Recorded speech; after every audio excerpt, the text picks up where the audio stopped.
Okay, so hi everyone. Today I am making a video in defense of video game accessibility or video game assist options, or you can also think of them as a kind of custom difficulty sliders. So the outline of this video would be basically first I will review this great video by Ian. Ian is brilliant, and then I will address some of the arguments against accessibility options and or assist options for single player uh, offline uh, for single player offline games, or at least in the single player offline mode. So first let's review this video. I will comment while watching this video to kind of support what Ian is saying.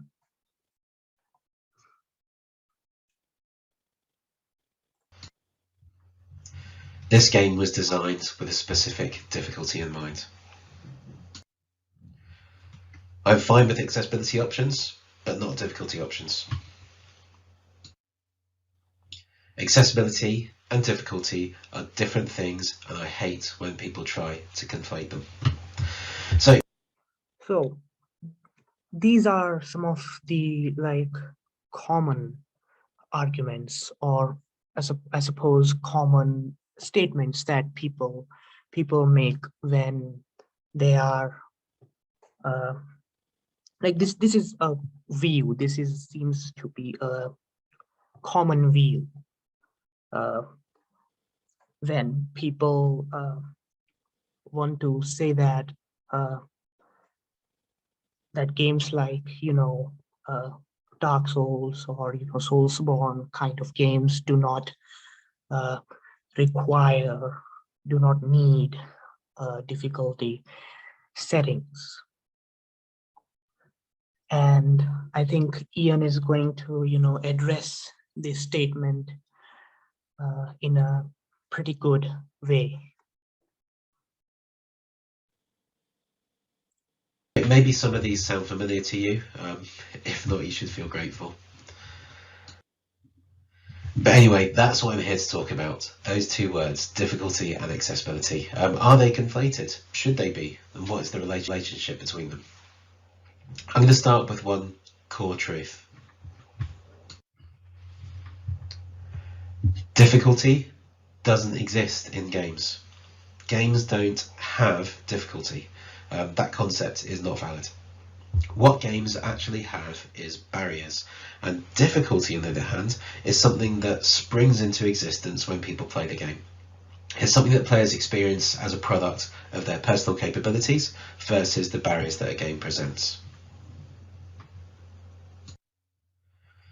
This is why, if you and I play the same game, one of us will find it easier than the other, because the level of difficulty experienced is relative to the person playing, and humans are a pretty varied bunch. So that's a little bit about difficulty. What about accessibility? Well, first we need to look at what disability is. Disability is one of the few things in life that there's actually global consensus on.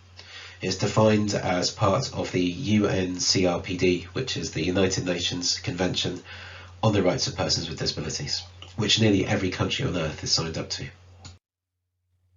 And that's based on the social model of disability, which states that disability and impairment are two different things. An impairment is something that somebody has, an attribute, and disability is a state rather than an attribute. And people are disabled by mismatched interactions between their impairment and some kind of barrier, resulting in difficulty performing a task. Accessibility means avoiding that mismatch.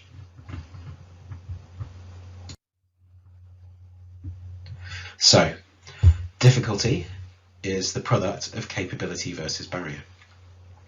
Disability is the product of mismatched interaction between capability and barrier. And accessibility means avoiding unnecessary mismatch between. So, Ian talked about uh, the social model of uh, disability, right?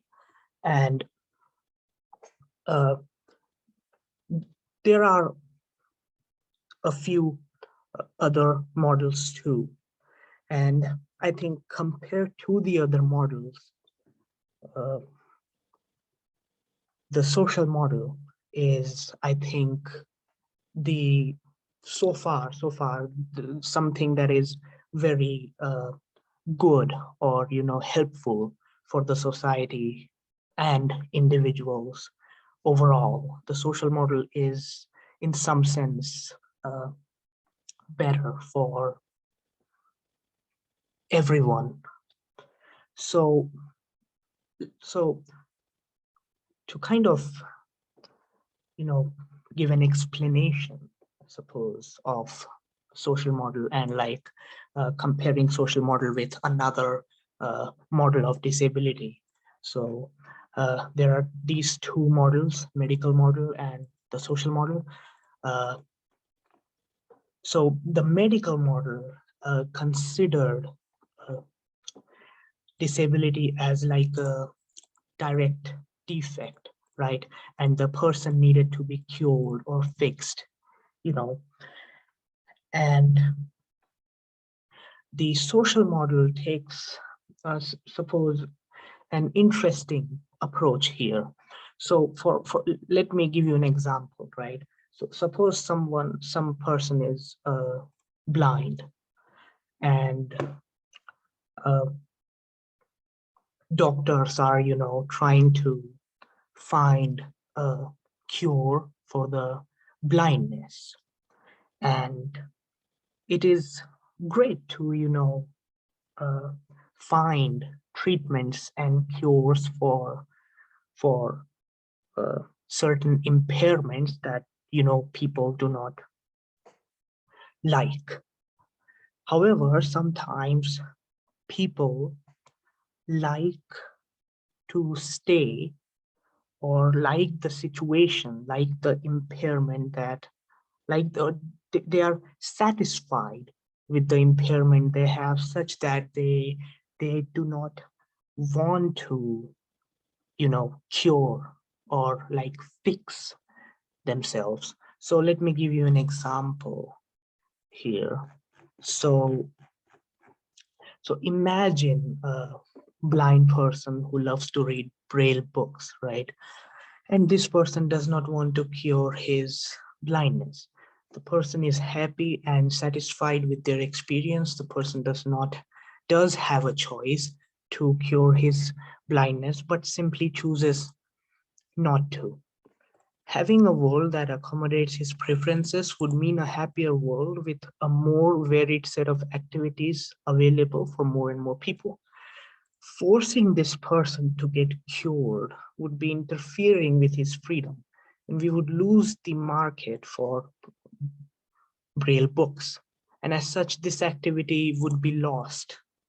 Uh, to this activity would slowly dis disappear.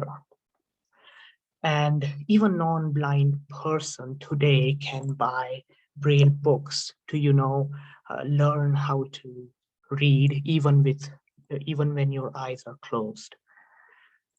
So the social model of disability basically is uh, good in the sense that it is trying to make the world such that people have more choices, right? It is in some sense trying to increase the freedom of people. Okay, so let's watch the video by Ian. Capability and barrier. This means that all accessibility options affect difficulty. For example, if you remove colorblindness accessibility, what you're left with is a disabling barrier that makes the game more difficult for colorblind people. And the reverse is true as well. All difficulty options affect accessibility. They modify barriers, and any barrier is going to be disabling for someone with some kind of impairment. So while difficulty and accessibility don't mean exactly the same thing, they are intimately related. There's no dividing line with accessibility over here and difficulty over there. Changing one changes the other. And balance is what it comes down to. Games can't be balanced. That's another concept that really isn't valid. They can be balanced to an individual, but they can't just be balanced in general for everyone. Most barriers are actually unnecessary and many are unintended. And some of these barriers can be avoided by default, and that should always be the first port of call. But some can't, because there's still that variance in needs and capabilities to account for. Humans cover a rich spectrum of variance. So being able to adjust barriers in line with that human variance means that players have some means of addressing the ways in which the game is uniquely unbalanced for them. And that's especially the case if a developer has a particular level of difficulty in mind, a particular level of challenge, because what's difficult for one person is easy for another and impossible for another. So options let more people have the kind of experience the developer intended. What really matters is the kind of experience that we want our players to have, and whether any given barrier either enables or gets in the way of players having that intended experience. And a game's set of barriers is not the intended experience. It's just a means to an end. It's a framework that we design to try to engender an emotional experience. And accessibility exists to enable that vision, to improve that framework, to ensure as much of our target audience as possible actually have the kind of experience we imagine them having. Thanks. Okay, so here's the important thing, right? Some people might have certain questions like this, right? So this person says, so games don't have a difficulty because semantics, and you are the, so this is perhaps an interesting comment. So anyways, here's the important thing about Ian's reply. So greater barriers do indeed result in higher difficulty, but how high depends on the person playing. A high difficulty setting will in fact be easier for some people than a low difficulty setting is for some other people. And he gives a great example here. Look at it this, look, so look at it this way, right? A person with level 7 capability plays a game with level 10 barriers, meaning they experience difficulty of 3. A person with level 2 capability plays the same game with the same level 10 barriers, meaning they experience difficulty of 8. Meaning, despite the barriers being the same, they are experiencing wildly different levels of difficulty. So what level of difficulty did the designers want? If they wanted difficulty 3, currently one player is having the intended experience, the other is not. If the player who is not given the option to reduce the barriers to level 5, that player can then experience the intended level of difficulty. This is what is meant by difficulty is relative. And this is also an important point that Ian says. There's nothing at all wrong with people wanting more challenge. And he did not suggest that there was. So I think Ian addresses like the main, I suppose, core of accessibility. Now, uh, I wanted to, talk about a video that I made a while ago. I mean, a few years ago. So here's the video, right? So in this video, I tried to address some of the arguments or some of the statements said by people who are against the addition of uh, easy modes, or difficulty sliders, or even custom difficulty options. And I think they are probably against the addition of assist options too. So let me suppose let me so this is something that I think Ian has already addressed: relationship between difficulty and accessibility. I'm not going to talk about this. I'm going to talk about something that Celeste did. So Celeste is a game which has a certain recommended difficulty level, right? And the developers made it uh, in a like the developers intended that difficulty for normal abled players. Now, developers also recognize that there are a few people who will not be able to progress in Celeste due to the way the difficulty, or the barriers are. So they added an optional assist mode which lets player toggle invincibility uh, and uh, infinite stamina, or you know game speed control. And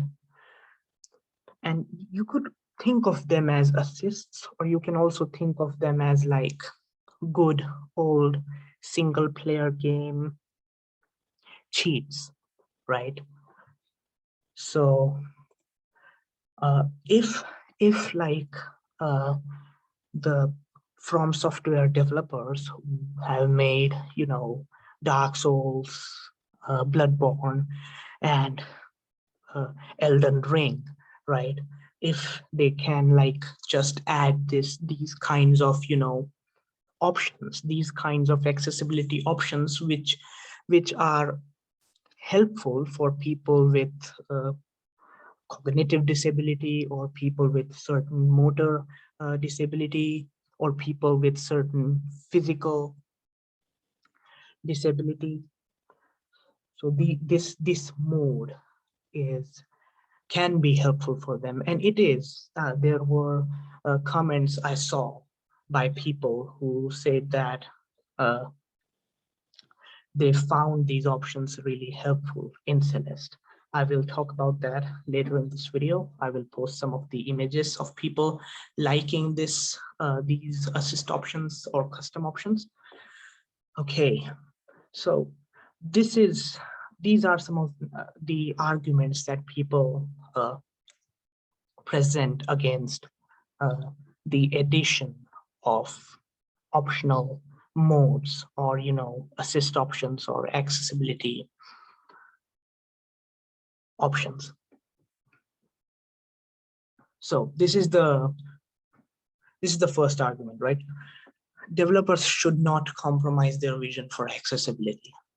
Now, this argument implies that the developers would give up or lose their intended or uh, vision mode when they add optional features like assist options or accessibility options, or single player offline cheats. Some of the old games which featured just one mode or one difficulty also had optional cheats, or optional features. For example, GTA Vice City, GTA San Andreas, there is no difficulty setting in GTA Vice City as far as I remember. The intentions of the developers of Vice City was to make a living, breathing open world with story-oriented missions. They were successful. User average, critics average sales of the game show that Vice City was a very successful game, and it was also a critically acclaimed game. Right now, the game still offered, these optional assist options or accessibility options, or some of these basic offline single player cheats. And people did not review bomb these games, right? For like, people were not like angry that there are these assist options in these games. So, and I would also like point out that there are many simulation games which are very, very difficult. And like, the reason they are difficult is because they are trying to emulate, right? They are trying to really simulate uh, the real world physics, right? And so when we see games like Assetto Corsa, DCS World, R Factor 2, Euro Truck Simulator, these games are, like, at least in some sense, they are hard. Not in some sense, I think I would say they are generally hard, especially Assetto Corsa and DCS World. Without, like, if you are not using a steering wheel while playing Assetto Corsa, I think it is quite difficult in my view. DCS World has DCS World is an aircraft simulator. So DCS World has like very complex, aircrafts which people need to learn about. So they are generally hard to fly because it is not like GTA 5 where you can you can easily fly these planes. You can easily uh, take off and land these planes, right? So, and R Factor 2 is another simulation game. Euro Truck Simulator is perhaps easier than other simulators, but even Euro Truck Simulator 2 offers some options, right? Like, because, so for example, like parking the truck in this game is difficult. So the game offers people to, make the parking easier, right? And like, no one is angry with that, right? No one is angry. Like, people get the challenging options that they want, right? No one is trying to remove the the challenging experience. And this is basically the diagram that I made a while ago, uh, like in that video, where I say, like, so let's think about this, right? This default mode is the recommended mode. This is the mode that is recommended by developers to for people, general people, to play. And then there is an option, or a custom option to adjust the difficulty sliders in your in the way that you like. The existence of custom mode, right? Like, the existence of an option does not take away anything from the recommended option. Two boxes of of default mode and custom mode. These two boxes are separate. And The default mode leads to so let me move ahead to another slide, I suppose. Okay, so this is the second argument. The game is meant to be challenging or hard. And yeah, I acknowledge that, I understand that, and I, say that, great, of course, it is a challenging and a hard game. And, you get that experience in the intended mode, or, the recommended mode. It is made by the developers, and finally tuned by them. The mode will not go anywhere or will not be removed by other options like, assist features or accessibility features, right? As I gave the example like multiple times, about Celeste, Assetto Corsa, DCS World. There's also a game called it SOMA. So it is called Soma, right? And initially, Soma was a game which did not have a safe mode. Soma is a horror game. It is like meant to be a horror game. The intentions of the developer is the horror of the game. So after some time, uh, developers added this safe mode. And people did not like review bomb the game. People did not like started like hating the developer for adding an optional feature that can be turned off, right? That can be simply turned off if you do not want to use it, right? And people enjoyed it. Some people really enjoyed it. Some people, I think, said that since they are very afraid of horror games, this safe mode will be more helpful, I suppose. And like some video games offer like skipping QT, quick time events, that's helpful too. That makes the game easier anyways, in some sense. Yeah, again, not in some sense, it does make the game easier. Like if you are able to like skip quick time events, right? It does make the game easier, right? So yeah, this is how I would respond to this kind of argument, and then people, I think after this, give these right analogies, like should horror movies change scenes, or books change words because people are like negatively affected by them. But I would say like uh, these movies, books, like already offer like subtitles, already offer uh, devices, like accessibility devices, right?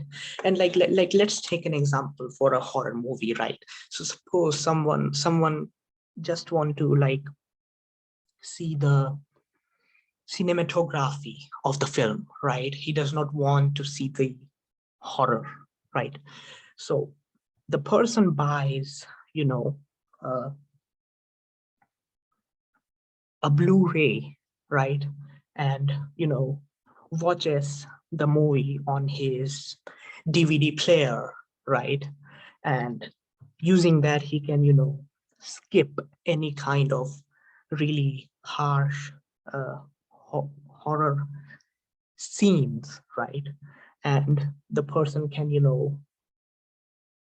control the speed of the movie, you know, uh, like the person can fast forward, you know. So there are already some options available. You know, movies generally have subtitles too, right? So these these these arts already offer, you know, some options, you know, some optional features. Now, of course, I do understand that like these these movies, these books cannot be changed in like, because like first of all it is probably a difficult thing to change uh, these things, right? Like um, the thing, like the video games are very different, the development is very different, right, than movies, right? And similarly books are very different than, you know, video games. Like video games are an interactive form, you know. Movie directors like here, like so let's uh, let's read this, right? Movie directors or writers of a book can change their works or cutscenes because it would be much more time consuming to do that. While in video games, you know, assist options or accessibility features can be easily added, right? Like in Uncharted 4, you know, like in Evil Within 2, like even in Evil Within 2, the developers added these options, you know, these optional features, these uh, assist features, I like to call them. And yeah, this is the thing that I already say, you know. I would also say like that with difficulty, with a certain difficulty, like if the game is literally impossible for the person to like progress, that's something that is much different, right, from books. Because in books people can like skip pages, right? People can skip pages and still go through the other part. But in video games, people would really require other people to, you know, help them or do something so that they can like actually progress in the game, right? Now, in the offline and single player mode, and if the person has certain kind of cognitive disability, then it might be like impossible for them unless like they call their friends in their home to, you know, like uh, complete a particular uh, section of the game, right, so that they can actually progress in the game, right? So like it literally stops progression, right? So like certain difficulties can pretty much stop players no matter how hard they try to progress, right? Then this is another argument about, you know, time and resources being lost in adding these features. So it seems to me like generally from what is going on now, it seems to be, it seems to me that it is not like a very difficult thing to add like some of these accessibility options, at least as far as I know. Like many video games, like, you know, uh, added these options later, you know, after the game was released, like in an update they added these options, right? So yeah, and this is basically a kind of, this is another argument, and like people say this like you know, just watch let's plays of other people, you know, uh, just watch the game, I suppose. But I mean, watching is not playing, right? Playing actually involves you controlling the character, and there is like an important experience, right? It feels good to, you know, control a character in the game. You know, it feels good to, you know, press a button and, you know, the sword like swings, you know, it works. And, you know, people like video games for, multiple reasons, right? Maybe some people might like various parts of the game. For example, some people might like the animations, the way the physics engine is working, or the themes or the story, or the immersive experience. They might like that, but they might not like the fact that the game is so difficult that they are not able to see like progress in the game further, right? They are not able to enjoy all these other features that they care about, right? Because the game is so extremely difficult for them. So there are many things to like about the games, right? Like for instance, uh, some games, like for example, Elden Ring, right? Like it is an acclaimed game so far. Like everybody is loving it. It has got, I think, over 90 rating on pretty much many review aggregate websites right now. There are not many games which get over 90, right? Over 90. Uh, so for the people who like really want to play these games, really want to experience these games, and then these games are like when I think of, like, when I compare the combat of Soulsborne games, or the combat of Elden Ring with uh, a combat of, suppose, Skyrim, right? The Elder Scrolls series. When I compare that, it seems that the Elder Scrolls combat is janky, right? It is not that proper. The animations do not work properly, right? So, but in Soulsborne games, the animations like really work well, right? The combat seems to be much a little more fast paced, right? And the like the combat just does not feel janky, right? Like the combat feels good in Dark Souls. Now, of course, people would say it is because of, it is like a very important component of that is difficulty. And I mean, yes, that is there. What I'm saying is that, like, the way the animation works, the way the character swings the swords and how the sword hits the enemy, like, that has a certain impact, right? About with immersiveness. So perhaps someone might like the immersiveness aspect, might like the animations, might like the environment, they might like controlling, this player with these armors, with these swords, that actually, feel good to control, right? So this is the important point, right? Like, people can play games for multiple reasons, right? Yeah.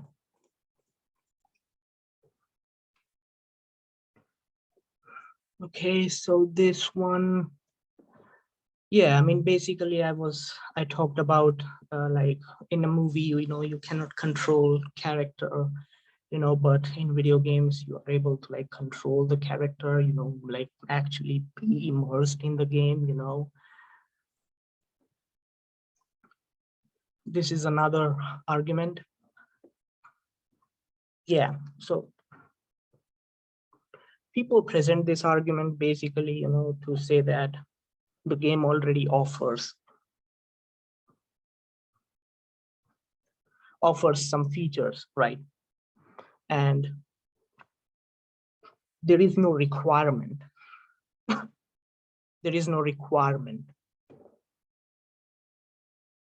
for additional options, right?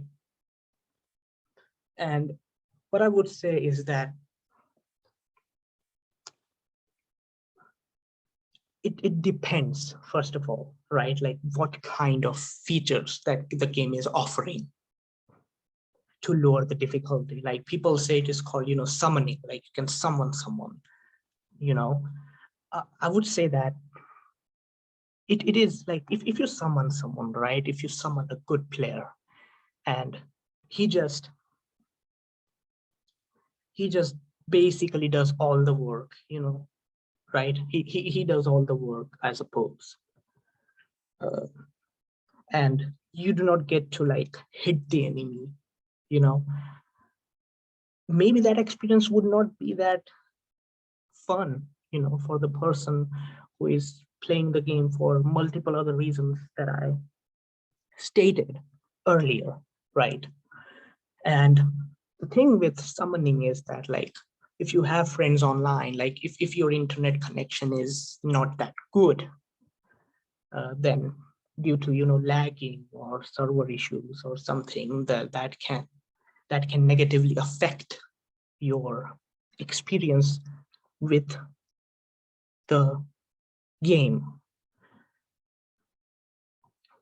And it seems some of these features would be inconvenient to people, right? Like sometimes people just love, editing certain options so that they can have fun, right? In their own way.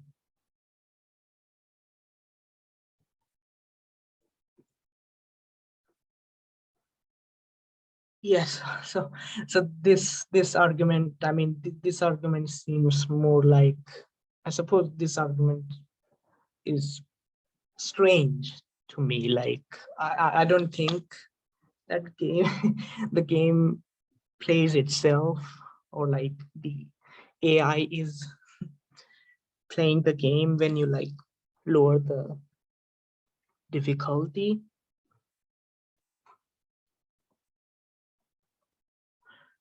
And I address this argument here, like you can read this,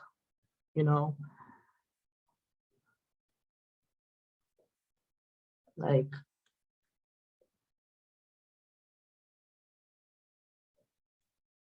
yeah, I mean it also depends on the player, right? It also depends on what kind of player it is. Like if the player is like significantly disabled, then the challenge for them would not really go away, right? And then I talked about like a video that someone who is named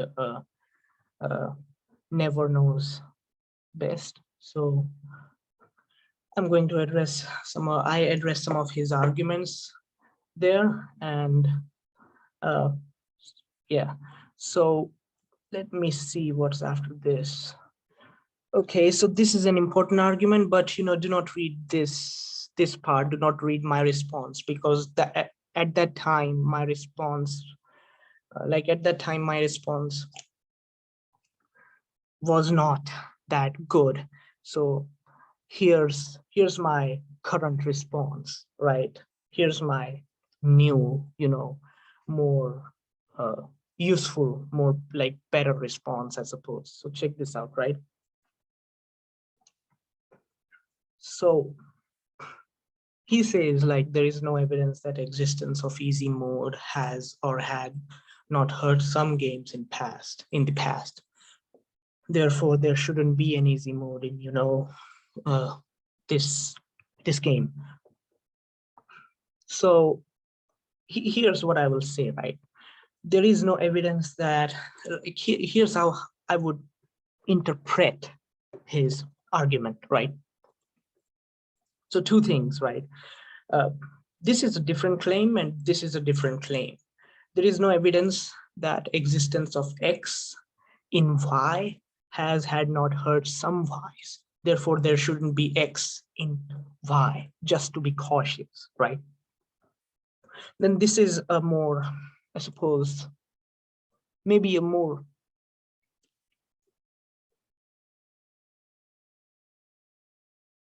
weaker claim. So this is talking about no sufficient evidence, right? So this seems like a more weaker claim. So there is an implication of this kind of argument, right?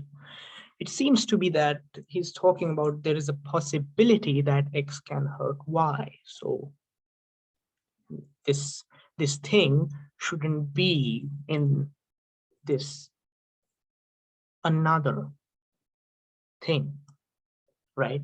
Now, I would say that possibility does not mean probability, right? Like it is possible that it will rain tomorrow, but it does not mean that it is probable that it will rain tomorrow. Like there is a minute possibility of some option maybe hurting something, but I don't think that is the case though, right? Like you still have the original option, you know, no one is like getting, no one is removing the original option, right? No one is removing the recommended option. So, and this, what I'm thinking is that like, here are some of my thoughts about this, right? If there is no evidence that games were hurt by easy mode or custom mode or assist mode, and in fact there is some evidence that these modes actually helped people, then the developers have incentive to add these accessibility options, right?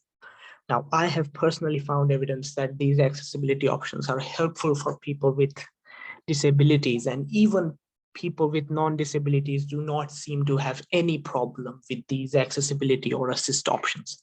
People enjoy these options generally, right? Like I've not seen people like being extremely angry when these options are added or something. You also need to be careful about the language and the context here, like games are objects and their value is judged by the subject. If you believe that value is objective, then you need to make an argument on how and why do these accessibility options lower the value of the game. Perhaps you could say that easy mode is unbalanced or too easy, and that is a criticism of that particular option, right? It is not a criticism of the recommended or the original or the normal mode. It is not a criticism of the recommended option, right? Though you could argue that a low quality option in a game can affect its overall quality, but then this is not an argument against the options in general. High quality options are better than no options, and low quality options seem to be better than no options, right? They're still helpful unless they are completely broken, right? So this is an important text that I wanted to say. And by the way, I'm sorry for like speaking so slowly because, you know, I'm not a native English speaker. So I apologize for speaking slowly. And yeah, so we have to look at both costs and benefits here too. You know, the easy mode or custom mode has great benefits for people with cognitive motor disabilities or, you know, physical disabilities. They are actually able to enjoy the game that they were hyped for, you know, and it also like attracts more customers, leading to greater profits because, you know, there are many people with certain forms of, you know, disabilities. So these options can lead to, you know, more greater profits, right? Okay, so this one is done too. Let me see what's next. Okay, So easy mode, or custom mode, or some of these difficulty sliders will like fragment the community and the discussions. Experiences will be different. He also said that the narrative will be diluted by just existence of an optional mode. So I addressed this here. So let's start from the last sentence, right? There are games like Resident Evil 2 with strong narrative focus and feature difficulty settings. When I played the game on hardcore in RE2, I did not feel that the narrative was diluted by the existence of, assisted difficulty that I didn't play on. When I play on hardcore mode, I know I'm not going to select assisted mode, right? And vice versa. Similarly, when I do not want to activate these assist options, or these cheats, then I don't, right? And vice versa. Saying that narrative will be diluted because existence of another option that you clearly not going to use seems like a bad argument. And then let's address this. Experiences will be different. So in video games, especially as complex as AAA games like Dark Souls, Sekiro, Elden Ring, no experience is same unless you think that all Sekiro players have the same abilities, skills, IQs and personalities, and they all like defeat the enemies with exact same strategies or etc. Moreover, if experiences will be different due to existence of other options, what is wrong with that? Isn't one of the defining characters of video games is variety of experiences, freedom of interaction, right? Easy mode will fragment the community. Now, I quoted Ian here. So Ian said, it means that people won't be able to have discussions with each other as easily because they won't have had the same experience. The answer to that is that just as many people will have had the same experience as before, but other people can also join the community who have had similar enough experiences to still have good conversations. Moreover, okay, now this is me. Moreover, I still don't know how the fragment community is an argument against these assist options, right? Like it's like I can understand like fragmented discussions. So like there will be different discussions, right? Like that's what it means, right? It will have like people who play on certain difficulty will have you know uh, different discussions, I suppose. But even then, I'm not sure. Like, is it like so bad? Like, it is so bad that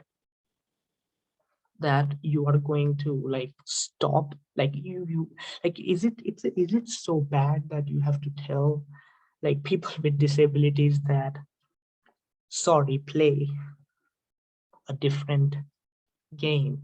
I mean, the God of War community is still doing well, the DMC series community is still doing well, Assetto Corsa community is still doing well, so they're doing pretty great. So I'm not sure what's the problem with adding, assist options here. Now, this is another argument that he used. So he said players will be tempted to use these options and ruin their experiences. Therefore, these options shouldn't be added. And so I'm thinking that like, okay, like generally people do not have like problems with impulses. Like I suppose like generally people do not have this disorder, right? Generally people do not have this kind of uh, mental illness, right? This is a mental illness which is rare, I think. And yes, this is a mental illness that we need to think about, right? And yes, this is an important thing. So I will say that, yes, it is a real problem, and there is treatment for that, right? Uh, like, so if we think of like cost and benefits, right? So a person with suffering from like impulse control disorder can get certain, medicines, right? Uh, and but the person with like cognitive disability, right? Like for instance, a person with low IQ, like you cannot raise your IQ, by like 20 or 30 points, right? If someone has an IQ of 75 or, uh, 80, then, they will have more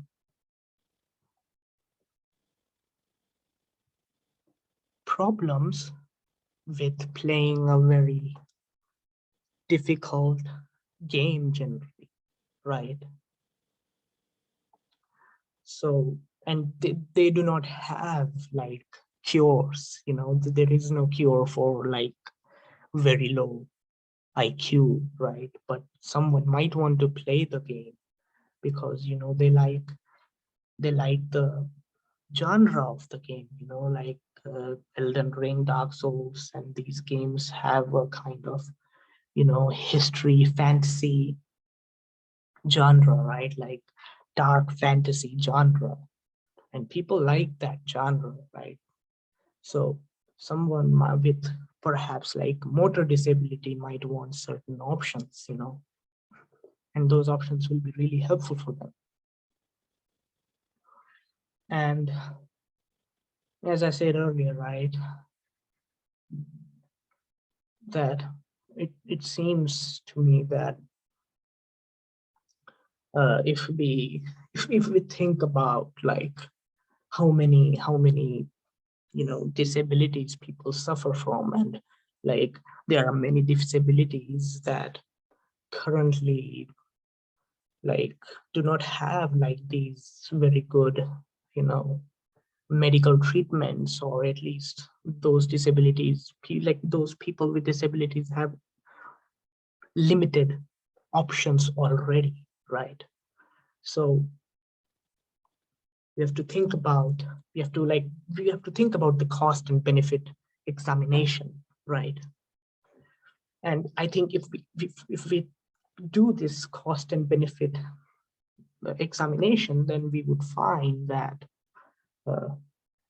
people who want this option, these options, uh, have like good case for them. Yeah. And like in history, right? Even in history of video games, when games had like these options, or even when games without these without some kind of difficulty options still offered, cheat codes, right? Now, at that time, no one said that there is this huge, temptation problem, right? But now people are using this kind of argument uh, against the addition of accessibility options or assist options, right?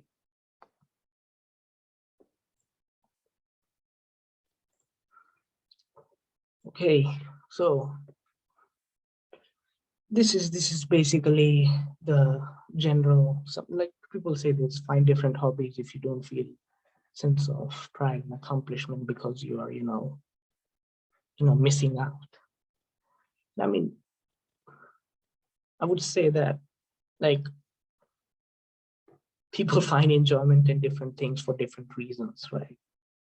Saying that someone should change their hobbies or particular interest in games because they don't feel a certain thing, that seems like a strange advice, right? Like, I mean, people can enjoy the games in ways that they want to enjoy, right? Like Some people play games for, relief. Some people play games for different reasons. Some people play games for just immersion, you know. Some people play games too, because they like the animations or, the physics, or the story, right? Or some of the content of the game. Maybe the person likes the battle system of the game. So there are many reasons for playing these games, and I mean, in the offline single player mode, I do enjoy, like, sometimes using trainers, right? Like on my laptop or on my desktop. I loved playing video games with, like single player offline video games, right? I loved playing them with, game trainers, right? To enjoy, to feel like the boss,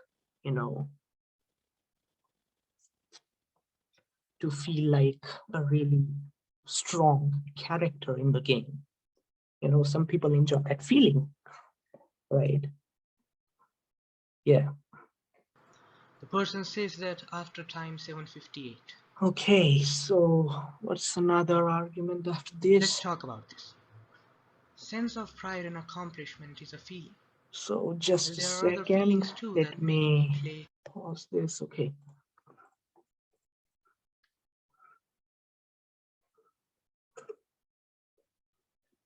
So yeah, I think, people say that they want to, preserve the difficulty. And I mean, okay, if you want to preserve the difficulty, that's cool. No one is taking anything away from you. Like your enjoyment and the mode that you are playing on, it is great. It is still there. No one is taking it away, right?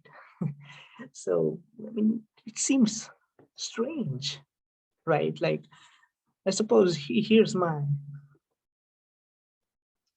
argument in favor of accessibility, right? So check this. So check this out.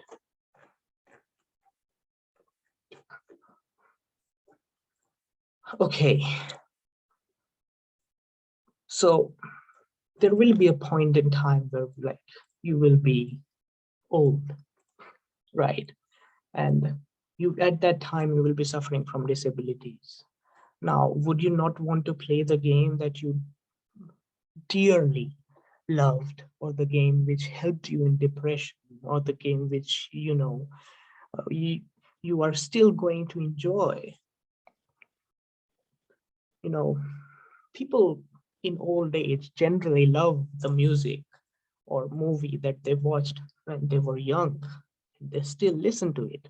Generally, most people love to go back to the things that they enjoyed, to enjoy those things again.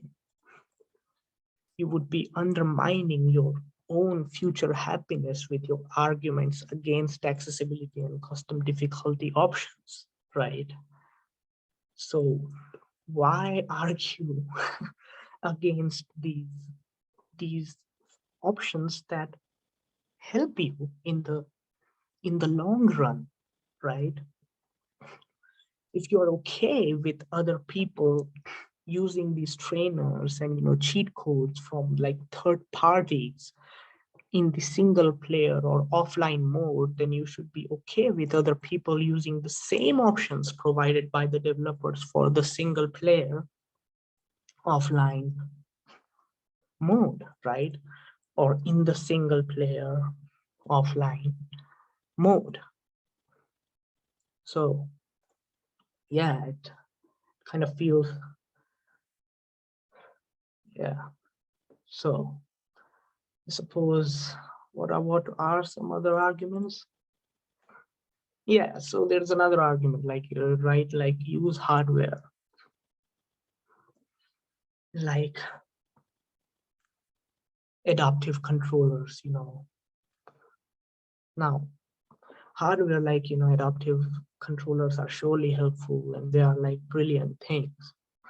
And I would say like these hardwares also like lower the difficulty, right? Like for instance, playing a first person game with mouse and keyboard is easier than playing the game using a guitar, right? Or using a controller. Like generally people love to play first person games with mouse and keyboard. And as I said here,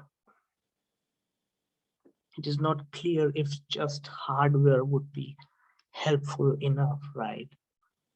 There should be like, it would be more helpful to have options, right? To have options, both software and hardware options, right?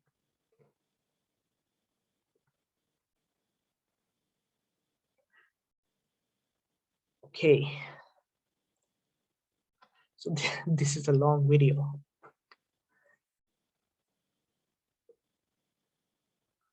Okay, so then people like give this kind of argument, like if this person can do it, so can you.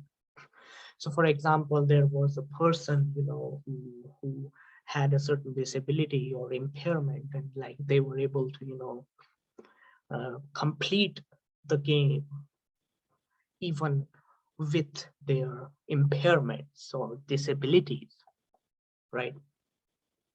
Now, there are many forms of impairments. Some impairments are more severe, such that the disabilities are more like uh, more limiting, right? Some people have certain disabilities that are more limiting. So there are people with disabilities who have impairments which are more severe, right? And maybe they want to like enjoy the game too, right? They want to enjoy the game too.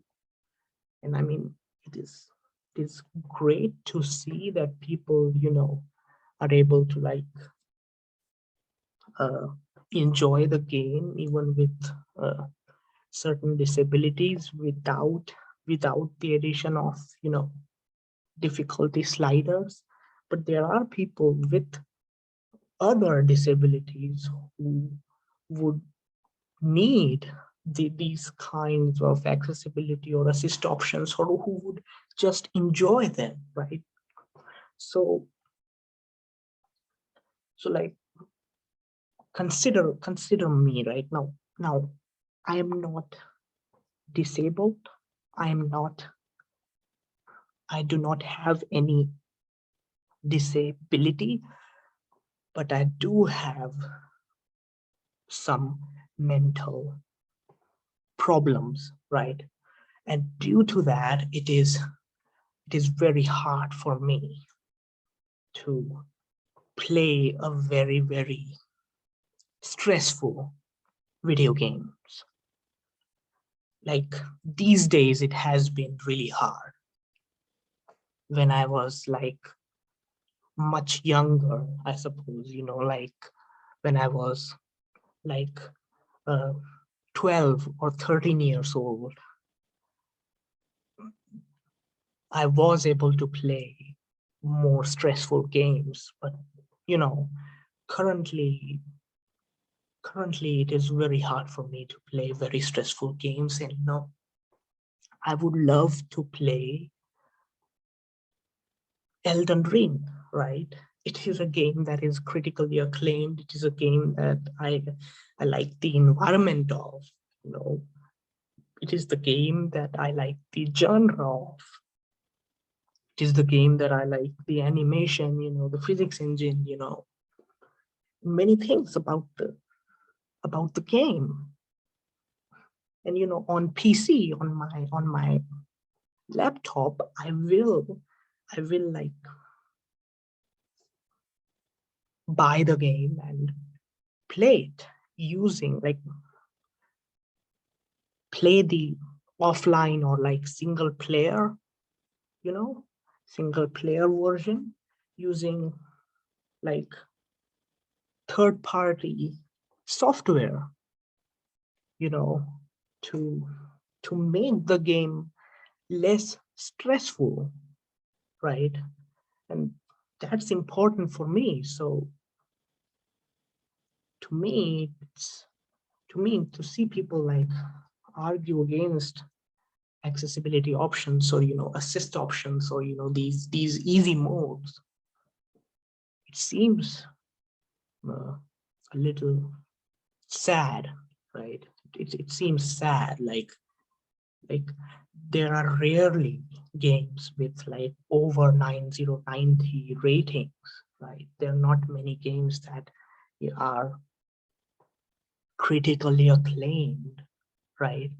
And I would love to play these games, but without some of these assist features or assist options, or some of these good old cheat codes, or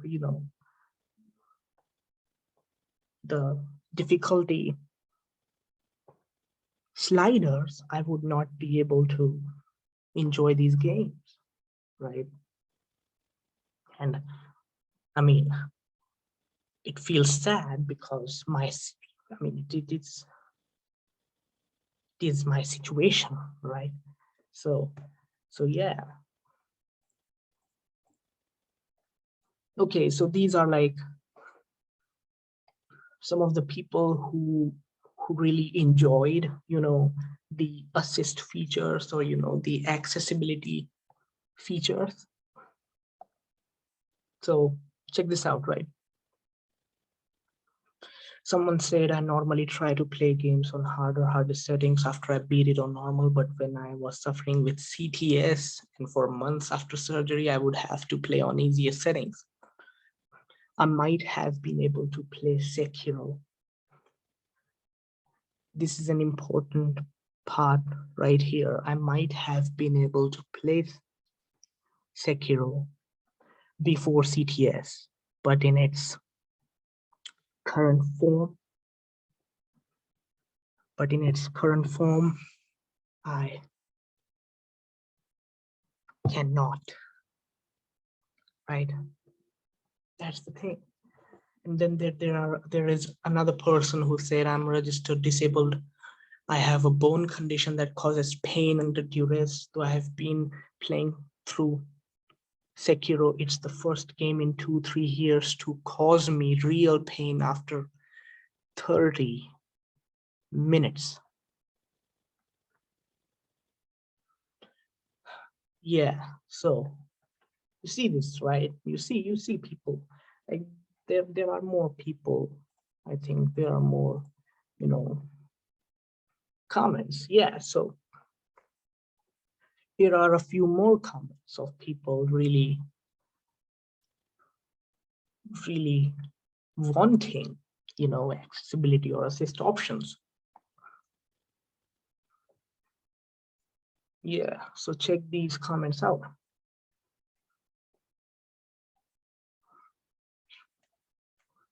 So Scott says, @Celeste Game, as a disabled gamer, I thank you for putting assist mode in your amazing game.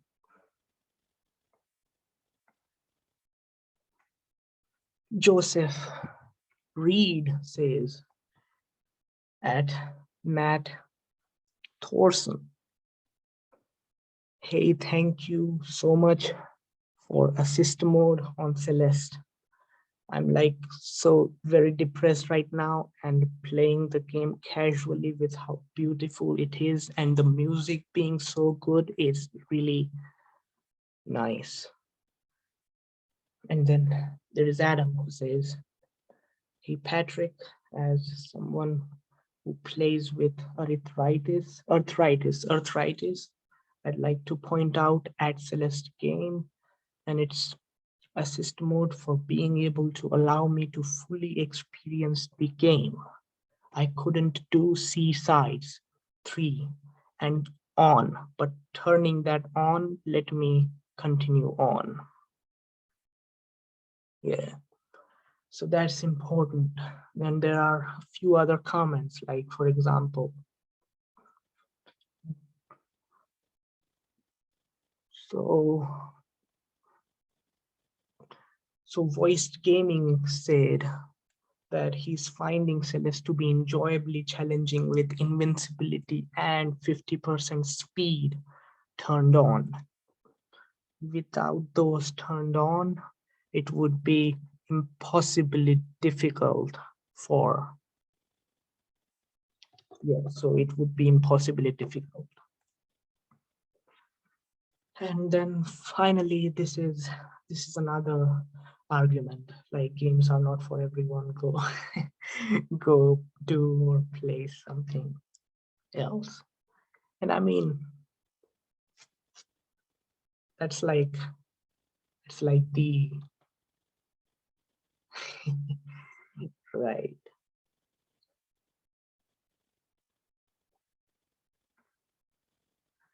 it's a weird argument, to be honest, you know, like, yeah. So here's the thing, right? When accessibility advocates or supporters say that games are for everyone, it doesn't mean that all games will appeal to everyone, or people will be forced to like it, or developers will be forced to make people like it. It just means that there are options for people who may not be able to progress or beat or play the game according to their own enjoyment. Accessibility means addition of options and letting the players customize their experience. And yes, the experience will not be the same experience one after the customization,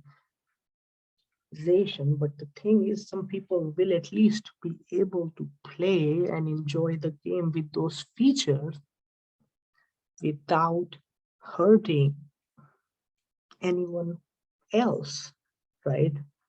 Assists options existed during Game Shark, during Game Genie days.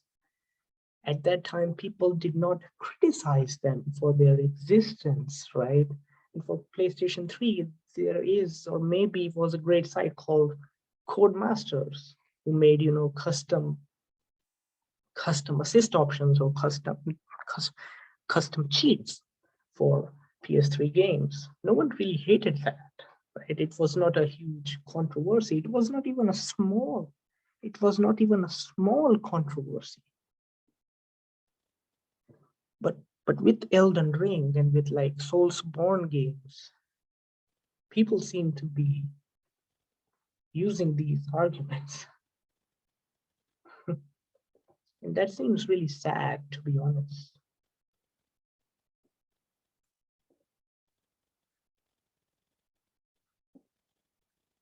Like, you are opposing something that other people will enjoy and it will not hurt your experience. You will still get the option that you enjoy. You are getting what you want, but you are stopping other people from getting what they want. And even though they are not like doing anything to you, they are not like taking any option away from you, right? So, like, what's the problem with these optional these optional these options? I do not think there is any problem with these options, yeah. So I suppose, like, I think this is it. Yeah, so I hope you liked the video. I hope I have addressed many of the counter arguments, I hope I addressed some of these arguments against these assist options or accessibility features. Yeah, so, and by the way, I would like to like acknowledge that, so Elden Ring has a few accessibility improvements, right? Like this is on Can I Play That website, and people have said that there are a few improvements with accessibility, and that's great, right? That's great. People are able to enjoy the game. Perhaps like more people will be able to enjoy the game, so this is great, people being able to use some of these